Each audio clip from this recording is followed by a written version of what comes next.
Patrick McNeil back here with you at the intermission as we continue to spotlight local hockey, and tonight we're looking at the Sydney Academy Hockey Club and joined by their assistant coach, Justin Lund. Justin, how surreal and how good was it to actually be back on the ice for a game this week? It was pretty exciting. We're off for about 2 months there. We got about 3 weeks of practicing in before we got back. We had to be divided up in two groups, half on one end of the ice, half on the other, but we worked through that and got some conditioning back up and got the boys back on the ice. It's good for the grade 12s so they can get some hockey in. No doubt about that. I think those are the people that people would feel sorry for the most, so now at least they get to get some games in. Tell us about the first half of your season. Were you happy with how everything went before the shutdown? We were happy with the effort we had, and we figured where we thought our skill level was going into tryouts and stuff. We were impressed with what the boys showed up with. We were happy we're in third place there right now, and I think we can hold on to that going into playoffs. So that'll put us against second place team, so we're hoping to hold on to that. Now, you talked a little bit about practicing. Just walk us through exactly what the activity was during the layoff. Was there any time that you weren't on the ice at all?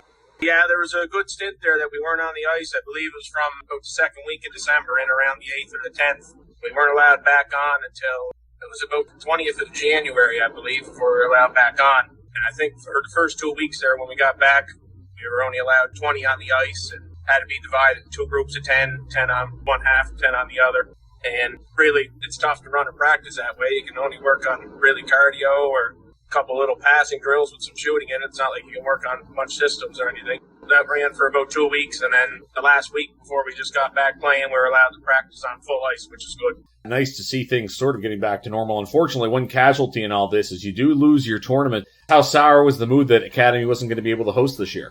It's pretty tough. I know there's nothing you can do about it. The boys seem pretty understanding about it. I know we got 3 out of the 6 tournaments planned in that we had for the season.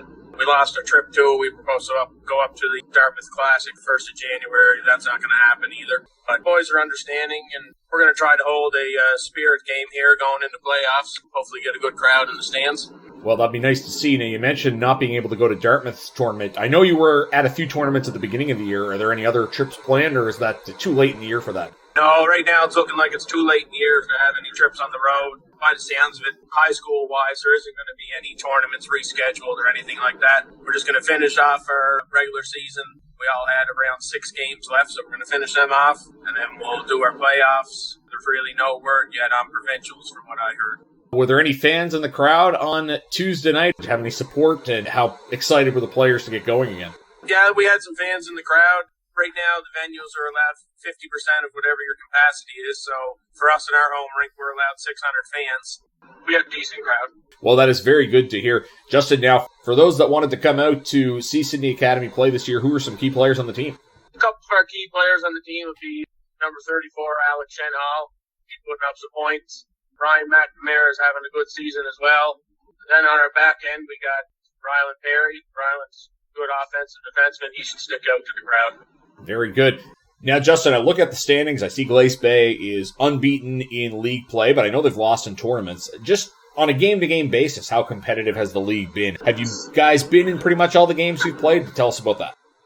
Yeah, we've been happy with the competitiveness of the league this year. We knew going into the season Glace Bay was going to have the stronger team. They got a lot of grade 12 bodies on their roster. But no, when we're playing them, Riverview, it's a good competitive game. Memorial and us are very tight back and forth games, normally 1 goal difference or overtime games with them. We're happy with what we've seen so far. It's very good to see competitiveness in the league, and it's nice to see the players actually having a chance to play games again. Justin, really appreciate you taking some time to talk about Sydney Academy's program. Best of luck the rest of the season. Thank you very much. That's Sydney Academy assistant coach Justin Lund joining us at the intermission. You're listening to Uniglass Plus, Cape Breton Eagles Hockey, 1270 CJCB.